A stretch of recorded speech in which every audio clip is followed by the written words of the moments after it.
कभी कभी हकीकत इतनी हैरान कर देने वाली होती है कि वो किसी फिल्मी कहानी से भी आगे निकल जाती है।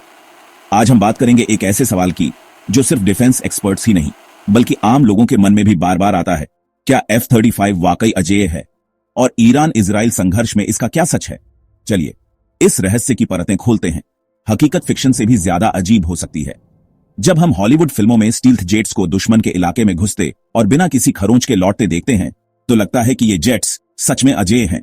लेकिन असल दुनिया में हर टेक्नोलॉजी की एक लिमिट होती है और हर सिस्टम की कोई ना कोई कमजोरी। सोचिए, जून 2025 है और पूरा मिडिल ईस्ट एक बार फिर तनाव में है।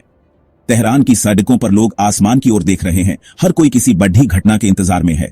न्यूज चैनल्स पर ब्रेकिंग न्यूज चल रही है। ईरान ने दावा किया है कि उसने इजराइल के 3 F-35I अदिर स्टील्थ जेट्स को मार गिराया है। ईरान का दावा है कि उसने 3 इजरायली F-35I अदिर स्टील्थ जेट्स मार गिराए हैं। यह खबर सुनते ही पूरी दुनिया चौंक गई। आखिर ये वही जेट्स हैं जिनकी स्टील्थ टेक्नोलॉजी और एडवांस्ड एवियोनिक्स की मिसाल दी जाती है। क्या ये जेट्स वाकई अजेय हैं या इनकी कमजोरी कहीं छिपी हुई है? अब सवाल उठता है, क्या वाकई ये जेट्स गिराए गए या फिर ये सिर्फ एक प्रोपेगेंडा है?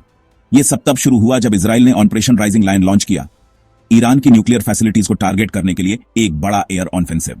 जवाब में ईरान ने अपने मजबूत एयर डिफेंस सिस्टम्स तैनात किए और दावा किया कि उन्होंने सीधा निशाना साधा। लेकिन इसमें एक ट्विस्ट है। यहां चौंकाने वाली सच्चाई है, ईरान के बड़े बड़े दावों के बावजूद कोई मलबा या पकड़ा गया पायलट पेश नहीं किया गया है। क्या यह भारी नुकसान के बाद हौसला बढ़ाने के लिए इंफॉर्मेशन वॉरफेयर का एक क्लासिक मामला हो सकता है?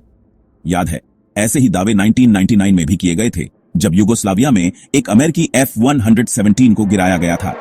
उस समय भी दुनिया हैरान रह गई थी, लेकिन बाद में पता चला कि टेक्नोलॉजी कितनी भी एडवांस हो, अगर सामने वाला सतर्क और तैयार हो तो उसे भी मात दी जा सकती है। तो क्या हम एक और बार वही देख रहे हैं? F-35I अदिर के बारे में आपको यह जानना जरूरी है। कटिंग एज स्टील्थ टेक और एडवांस्ड इलेक्ट्रॉनिक वॉरफेयर कैपेबिलिटीज के साथ ये जेट्स मॉडर्न इंजीनियरिंग के कमाल हैं। इनकी सबसे BDD ताकत है इनका दुश्मन के रडार से छुप जाना और बिना देखे ही टारगेट को हिट करना। लेकिन हाँ, हमेशा एक लेकिन होता है। बेहतरीन से बेहतरीन भी सोफिस्टिकेटेड एयर डिफेंस के आगे कमजोर हो सकते हैं। ईरान ने अपने एयर डिफेंस नेटवर्क को पिछले कुछ सालों में काफी अपग्रेड किया है। रशियन S-300, घरेलू बावर 373 और कई लेयर्ड मिसाइल सिस्टम्स अब उनकी सुरक्षा का हिस्सा है। ऐसे में अगर कोई जेट गलती से भी रडार की रेंज में आ जाए तो खतरा बाँच जाता है। यह घटना एक वेकअप कॉल हो सकती है। लेकिन सिर्फ टेक्नोलॉजी ही सब कुछ नहीं होती। असली फर्क बनता है इंटेलिजेंस, ट्रेनिंग और स्ट्रेटेजी से। इजराइल के पायलट्स को दुनिया के सबसे बेहतरीन पायलट्स में गिना जाता है और उनकी ट्रेनिंग बेहद रियलिस्टिक होती है। वहीं ईरान ने भी अपनी एयर डिफेंस फोर्स को लगातार मजबूत किया है।